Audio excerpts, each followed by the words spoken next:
Welcome to the Lawrence University Career Center podcast. I'm Ty Collins, and each month we connect with a Lawrence alumni to find out what's going on with their careers and their lives after Lawrence. And this month, our special guest, Sarah Morris from the Lawrence class of 2001, where she earned her BM in music education. This talented singer-songwriter, who calls Minneapolis home, spent the first years of her career in Nashville, honing her singing and songwriting skills. She released her first album, Lonely or Free, in 2011. 5 more albums would follow, including last year's Here's to You. When not writing or recording, Sarah competed and received honors and awards in several music contests and songwriting competitions. Recently, she was named the Midwest Country Music Organization's Songwriter of the Year for the second time. Sarah regularly performs around the Midwest and has a show in Appleton at the Gibson Music Hall on April 17th, and she joins us now. Sarah, welcome to the show.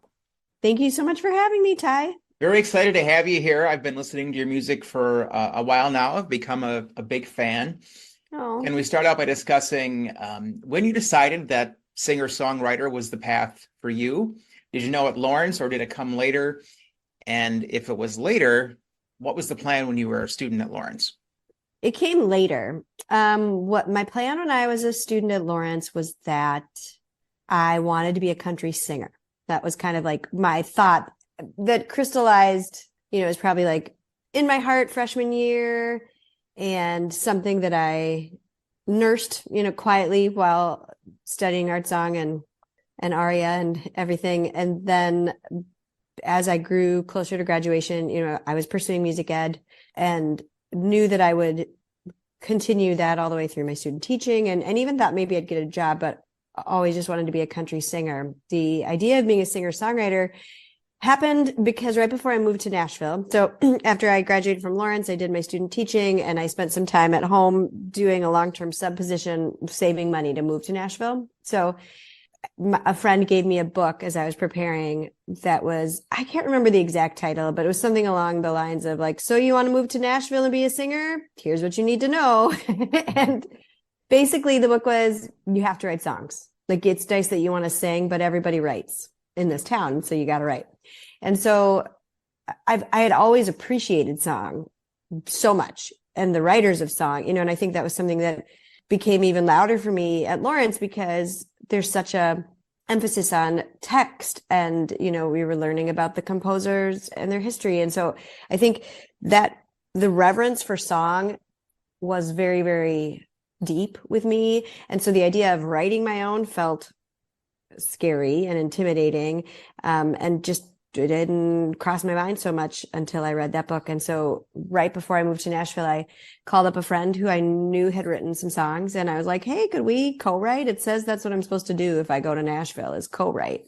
And so we wrote 3 songs together, and then I made a demo, because I also was told I was supposed to have a demo. So with the first 3 songs I ever wrote, and brought it down to town. And that was when it happened. So I mentioned in the intro that you have won some songwriting awards from the Midwest Country Music Organization, but I don't necessarily think your music fits specifically into a single genre. How would you describe your sound? Yeah, I usually grab the Americana umbrella. It's a big umbrella. Lots of people hiding under there these days. I think that, so before I loved country music, I loved pop music. And I think that those pieces, and I loved standards, and I feel like that those things are all baked into the way I structure my songs. And certainly the love for country, I don't think I could disentangle it from the music I make, but I know that my music doesn't sound particularly country. And I actually don't even listen to any current country, not out of like a spiteful, it just isn't where I've been drawn in the last few years. So it's very nice that the Midwest Country Music Organization keeps letting me hang out with them and does, that. I've also done some songwriting contests that are more in the folk world, and had some success there as well. And, songs are songs. So I think there's not a ton of difference in the song piece of it for me, Yeah, and I think more so than anything, a song should tell a story, and whether that makes it country or not. And that's usually, that's how I always defined country to my daughter growing up was country. There's always a story to a country song, but I think that fits in Americana and folk and any kind of genre in that area as well. Yeah, I think, I mean, that is still for country music what always elevated it above other, because I fell in love with country in the mid 90s. There was such excellent storytelling and the ability often to tell a story in such a short period of time would just blow my mind, how complete it would be, what the level of detail might be. And even though I love so I've got a 11-year-old and a 14-year-old, so we certainly listen to a lot of pop music and I enjoy a lot of that, but lyrically, I still come back to something that has a lot of story to it that, Are there any particular country story songs that you would cite as some of your favorites? Oh my gosh, yes. Well, Where Have You Been that was sung by Kathy Mattea, written by John Vesner and two other people I can't remember. That one will always, Where Have You Been was like the in song for me, like what drew me into country music as a possibility. Because when I grew up, my parents, I mean, they were pretty disappointed when I started listening to country. I'm not they come from David Bowie and Frank Sinatra, and country should not be in there. So that would be one. Don't Take the Girl by Tim McGraw will still make me, openly weep.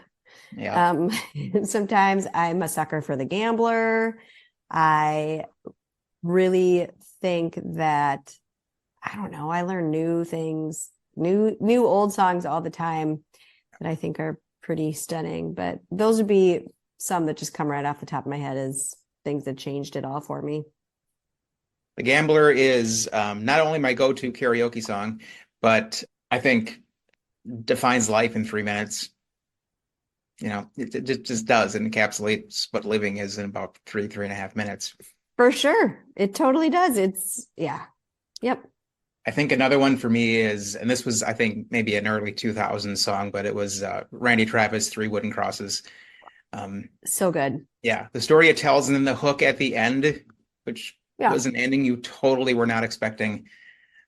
We won't spoil it in case people want to go hear the song, but this is how the song ends and who ends up being the person at the end of the song.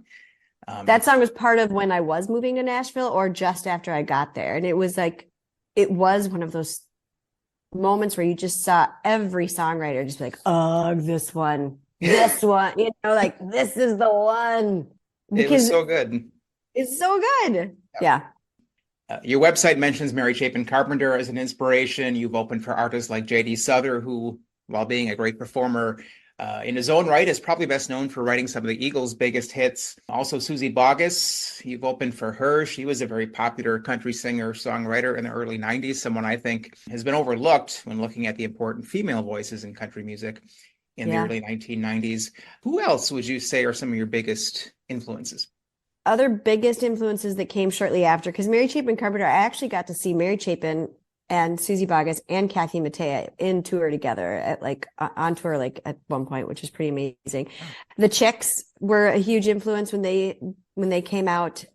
More recently, after moving to Nashville, I mean, a big one was Lori McKenna, and she's writing songs now, and her stuff tends to be more feelings based, but also still just tells really complete, excellent stories. Patty Griffin and Jason Isbell are very strong influences. And then going farther back, I can't not cite Mariah Carey, which whether or not she was the first person I knew who was a singer-songwriter, even though that's not how anyone talks about her. But I used to have this VHS tape which I watched over and over and over again because my daughter's really into Olivia Rodrigo right now. Okay. Everything's Olivia Rodrigo, and Mariah Carey was my Olivia Rodrigo. And I would just watch it over and over again. And she would talk about how she worked at a hair salon sweeping up hair, and she'd get song ideas. And then she would go and call her answer machine and leave that song idea on an answer machine. And so that was the first time I really even heard someone discuss their writing process. So yeah. Yeah, no, I remember Mariah, and her first album, Vision of Love, I think was the title. And I think she had 4 number ones off that album, came out probably in 1990. Yes, it did. Vision of Love and Emotions and Love Takes Time. That was a great album, and definitely on the pop side, but some good songs on there. Oh, yeah. Let's talk about the process of songwriting for you. Where does an idea come from? How does a song come together? And then do you have a particularly interesting story of how a certain song came to be? When I lived in Nashville, I did a lot of co-writing. And then when I moved back home to Minnesota, I wrote mostly solo, and I took some big swaths of time off from writing because I had kids. And when I had really, really tiny ones, that I just had struggled to write. I struggled to feel creative in that way, even though I always kept singing. And so for me, at some point that grew really uncomfortable. And at the same time that I was kind of making sense of the fact that I wanted to be writing more, I was invited. Well, everyone was invited. The universe was invited to join this songwriting group on Facebook, and where you were going to write a song a week based on a prompt. And I didn't know personally the people involved in it, but it gave me that little thrill of fear in my belly that said, I should probably try this. The commitment was 12 weeks. And I was like, that scares me, and I think it's doable, a doable fear. So that all to say that for me, what started in 2014 when I joined that group pretty much continues today, in that a lot of the songs I write are based on prompts given to me by this person who resides in New Richmond, Wisconsin.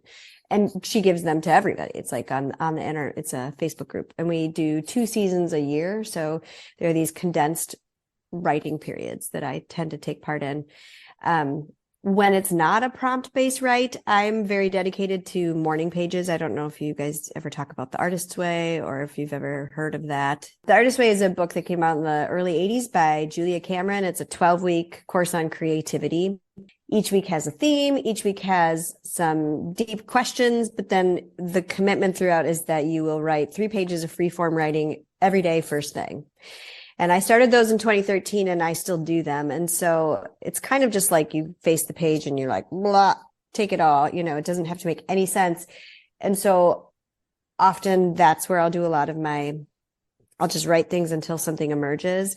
The other place that I do a lot of idea grabbing is I'm a runner. And so I will either parse through ideas on my run. I tend to sing while I'm running a lot, and sing through ideas, or I will just kind of do a similar pattern where I'm just free form thinking out loud often. And if something emerges, then I will grab onto it and start to write.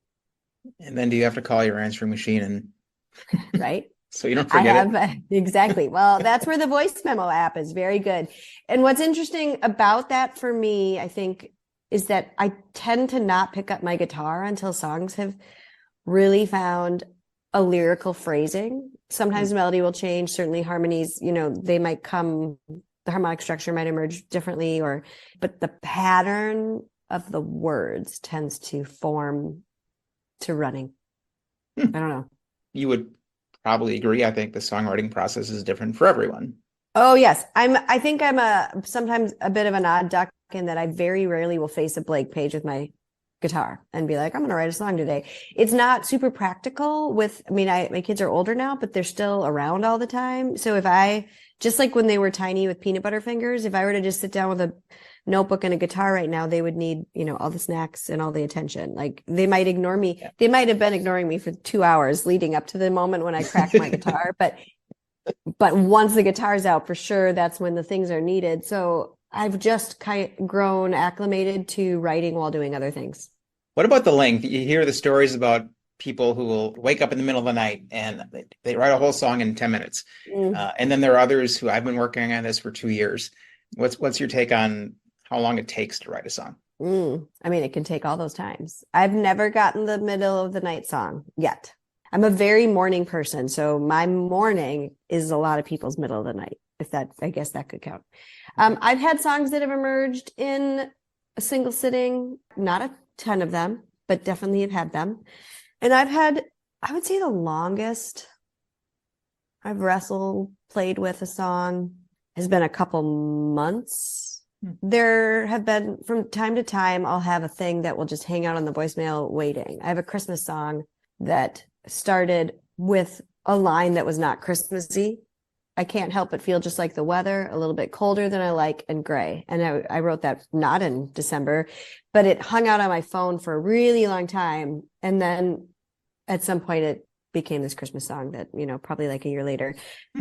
But my general process is that songs for me are a 24 to 36 hour venture. When I am writing, like prompt-based writing especially, I don't listen to music and I don't allow music in the house. So to be a good person to my family, I try to finish so that everyone can have the background music on again, because I just don't like to be, I like to stay kind of zoned into a song while I'm working with it. So yeah. Well, you don't want something else kind of taking you off message or distracting you from your idea. Yeah.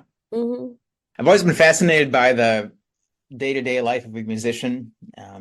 You don't work the typical 8 to 5 work day. In terms of performing, at least, you perform nights and weekends. That's when the audience is out looking to be entertained. What do musicians do all day? So many things. I mean, I do, the creative work in the morning before the kids get up. During the day, once they are off, my day looks like a lot of emails, sending emails to places. Can I play there? Or, hey, I'm looking forward to my show. Here's the information you need. I do lots of organizing for, set lists for my band, or getting charts in order, or if I'm finishing up a song, because there is writing that will happen during the day. Anytime I finish a song, there's a certain amount of admin that kind of goes along with that.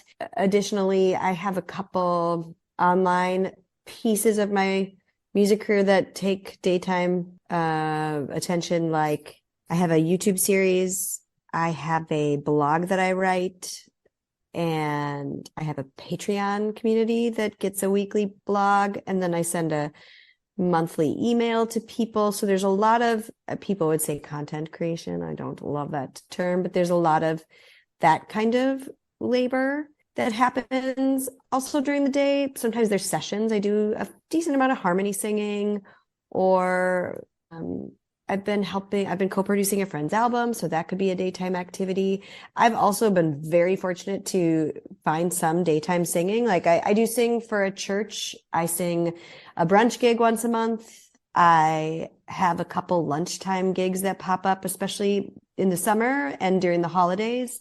Places will want music in their space. So I'm working all the time. I think one thing that's tricky about music is because it's also a love. There's no turning it off, because the other piece of it is like even maintaining your social media, that's part of it these days. And so I'm always doing something, or there's listening, or when I'm part of the songwriting group, that's a big piece of it, is that you listen to the other writers and you give comments and feedback. So we do a lot of things.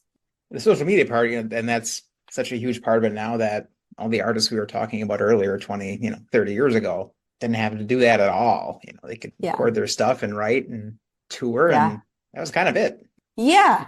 Yeah. I think one thing that's interesting is like, what I suspect is, I mean, that sounds so glorious to me, is like, wait, could I just do the music making? Could I not do all these, some of the things I do, I actually really enjoy, but there's plenty of sitting down and emailing where I'm like, am I still on this computer? Shouldn't I be playing guitar? But I think what is different, and a good way, is that I do think there's more room for mid and entry level indie artists to make music as their career. I think like there's those people that you're referring to, or that time frame, all those people were part of Machine. They were backed by a label. They were backed by, they had a manager and they had promotion, and I will hire out some of those elements. Like I do hire people to do PR for me, but I manage myself. I do most of my booking myself, and I am able to tour, and I am able to make albums and do all these things in a way that I suspect would have been harder to access back in the day unless I'd had a machine behind me. You mentioned having to book your own shows and venues. How do you do that? How do you find places that you'd like to play? And then how does the process work for going there and convincing someone to let you play at their establishment? Right. Watching how other people do it is like the best learning, right? Like I think so I don't know if we've even said this, but I'm in the Minneapolis area. We have a really robust connective music scene. And so I've been lucky enough to learn from people like Vicki Emerson and Ellen Stanley and Molly Mayer, like lots of people that I've watched do it. And so sometimes you'll say, oh, well, I love this person's music and this is where they played in the city. I guess I'll just send them an email. And you do just a lot of times send them an email and just say, hey, I'd like to come and play for you. The best case scenario is that someone will hire me to come play somewhere. And then I will find venues on the way and say like, hey, I'm coming through your town because I'm going to this thing. But when I was getting started, you know, it was a lot of, I'm just going to be real honest with you, venue in Chicago. I don't know anybody. Maybe no one will come, you know, like, and they're like, well, why would we have you? I think I'll do a great job and please just give me a shot, you know, and you send out far more of those emails than a day could contain. And you just hope that someone gets back to you and you circle back. I've gotten, as much as it would scare me in the past, I've gotten much better at just shamelessly, you know, waiting a few weeks and then Sarah Morris again, just circling back, you know. Yeah. I do have someone who will do some booking for me. And it's interesting. Sometimes venues will just treat you different if someone else does the reaching out for you. They want, it adds a level of like validation in their eyes.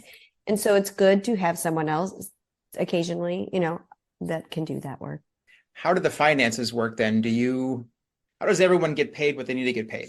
Well, it depends on the venue. I think more often than not, it's going to be some sort of split with the door. And as the artist, you're taking the risk that you might not get paid much at all. I've definitely played empty rooms and we're going to consider that an investment, you know, or like a room with 5 people, we're just investing. And the venue then would also lose out, and that would be a shame. Sometimes there is a outright hiring of the artist because the venue has grant money or is set up in a way with food that they will be able to support that guarantee that they give the artist. So it really depends on the venue. The dream is always to see if you can work towards places where those make financial sense. But as I was taught, the first few times you go out to an area, you're going as an investment in your audience, as hoping that you're going there for the connection, not for the money. And you maybe sell a few CDs afterwards. And yeah, well, and that's part of the connection, right? Like, so, and it's tricky because I have kids, so I can't dedicate myself to touring in the way that I would to make, if I really wanted it to grow.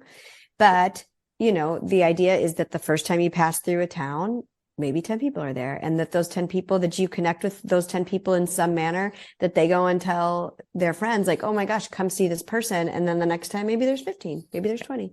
Speaking of CDs. Yeah. Can you tell us the value in selling a CD versus a Spotify stream? To an artist? Yeah. Like financially? I mean, a Spotify stream is going to pay me like 0.003 cents. Yep. And so I need a lot of streams for that to even equal $1. The CD right now, my current album I sell for $15, and my previous album I sell for 10 that I have in stock. I have some that are sold out, but the CDs do allow for me to pay for the album in a different way. You know, they're much more supportive in that way. I don't know that I could break down the per math. I mean, to print a CD. Yeah. I always tell people buy a CD because it's worth like 1 million Spotify streams. Yes, I think that math is solid. Another thing, you know, I resisted for a long time other merch, but I do have t-shirts now. And, you know, so things like that, like, or I have coasters that are really cute, or I've had at different times, I've worked with local artisans to have like mugs or this lyric art, and things like that are a way to support an artist that might feel, because if you don't have a CD player, I get why you don't want to have a CD, you know, but if you still want to support the artist, that's one way to do it. Another way, if you are a dedicated streamer, but you really love an artist, is to see if they have a Patreon, because that's a way to financially support them at a pretty reasonable rate. You know, people can sign up for my Patreon at $3 a month, which is not that much, but it's worth a lot of streams. It's worth a couple million. Like you said, that might be even like 2 million.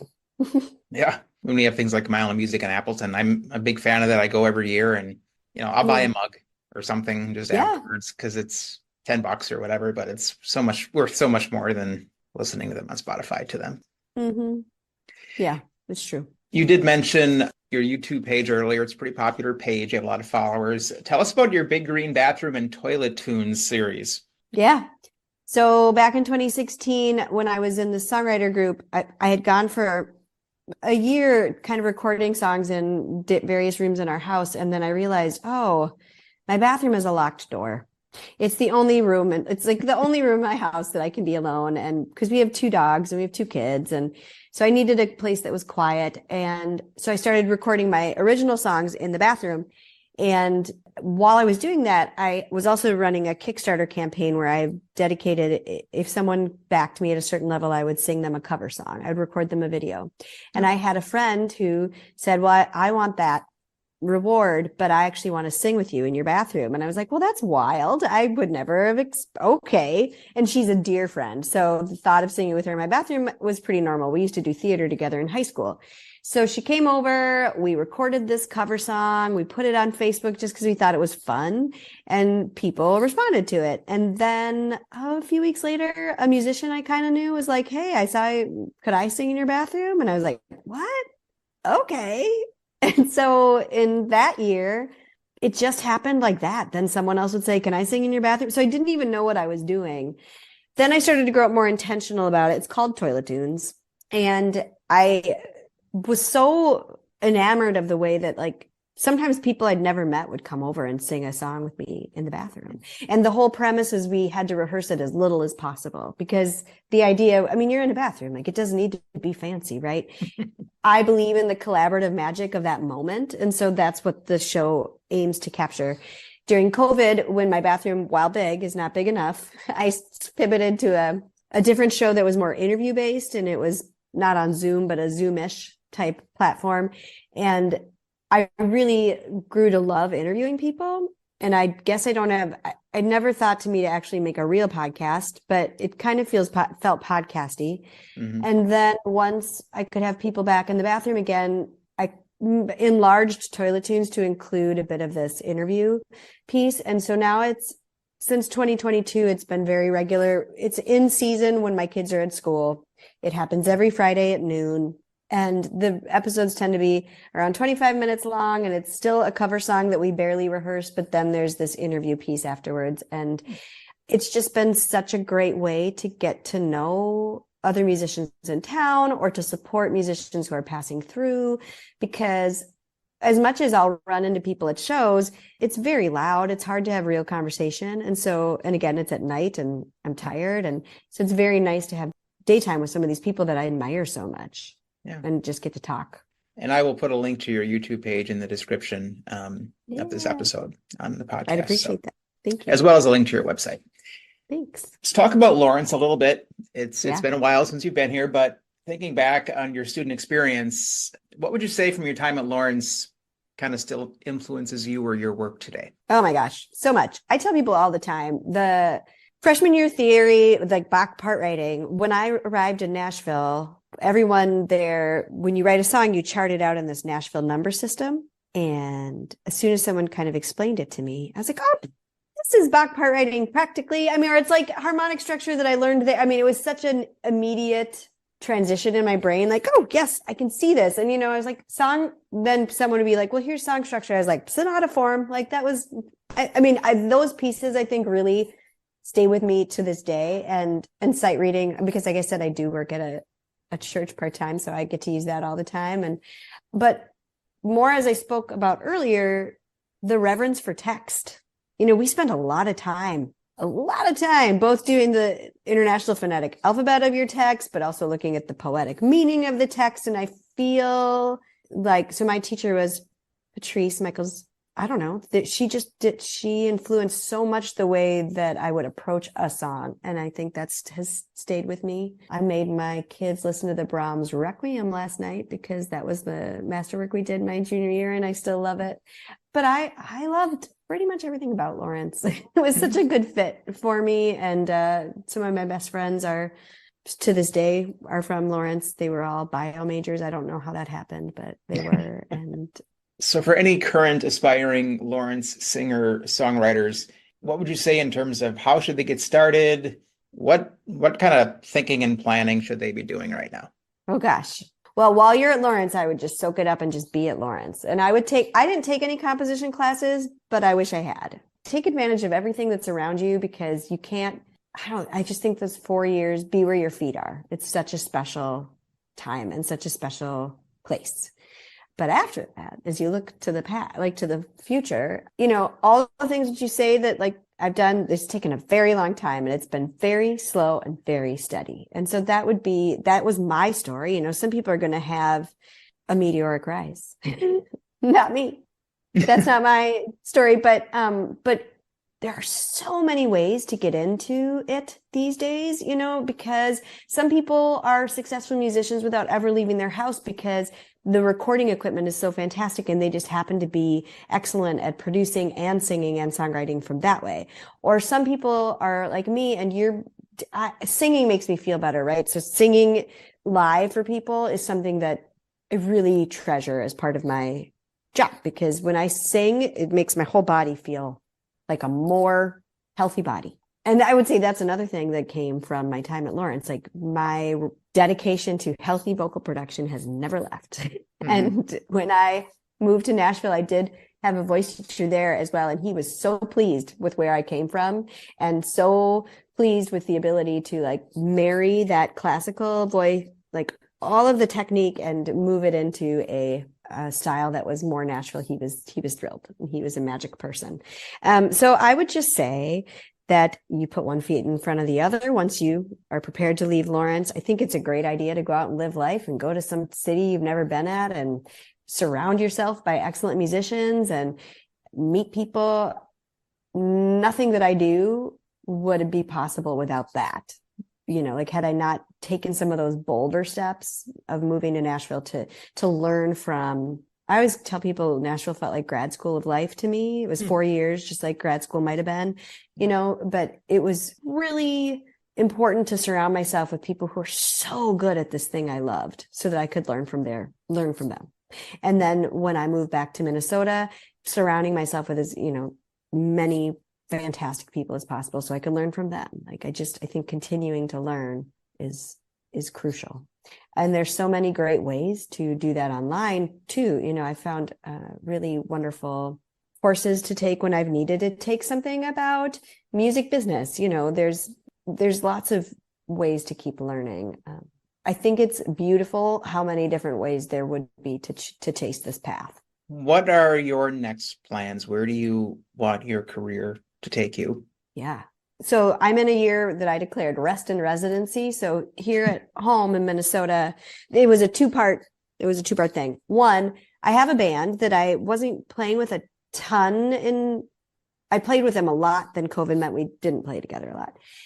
And last year I released a new album. And so there's a lot of hustle and bustle around there. And I was like, well, I would love to play with my band more often, but I don't want to spend a ton of time reaching out to venues. And I don't want to spend a bunch of time worrying about like getting people to a venue. So what if we rested in residency somewhere? So I found there's a really spectacular venue in town that's open to monthly residencies on Wednesday nights from 6 to 8 p.m., which is my favorite. So that's like our current thing is we're the fourth Wednesday of the month. And that's been a very wonderful creative experience, because as a musician, we're calling them Let's Play Wednesdays, and we show up and we practice a little, but not too much. And we kind of are finding our groove there. And for the audience, they know that they can show up at the fourth Wednesday and we're going to take care of them. So that's piece of it. The other piece of rest in residency is I've applied for some artist residencies, which I'd never done before. So I'm taking 2 weeks, one in May, one in September, and I will be one is in Ashland City, Tennessee. One is in southern Minnesota, where I'll be with a small group of writers at each place to just kind of face the blank page in a way that I told you I don't often do. So trying to grow in that way. And then I think I've got some little recordings going on right now that I'm working on that are looser and lighter than a full album, which is really exciting. And then I would presume at the beginning of 2025 that there would be headed down the album path again, which is always a beautifully large undertaking and so much fun. You have a show coming up April 17th at the Gibson Music Hall here in Appleton. Yeah. What can we look forward to? Oh my gosh. Me just being thrilled to be in Lawrence again, like in the vicinity of. No, it's so they do a Wednesday series. It's put on by the Mousley Music Organization. It's called, I think, Rhythm and Brews. And so it's every Wednesday when it's in season, it's 2 artists. So I'll have an hour that will be my set. And I'm just going to sing some of the songs that I've written since in the last 20 years of being a singer-songwriter. And I'm really excited to be in that city again and share my own compositions. That will be pretty cool. Well, we will look forward to seeing you there on the 17th. Yeah. Singer-songwriter Sarah Morris, Lawrence class of 2001. Thank you for joining us on the Career Center podcast. Ty, thank you so much for having me. It's been really wonderful to get to talk to you about all of this.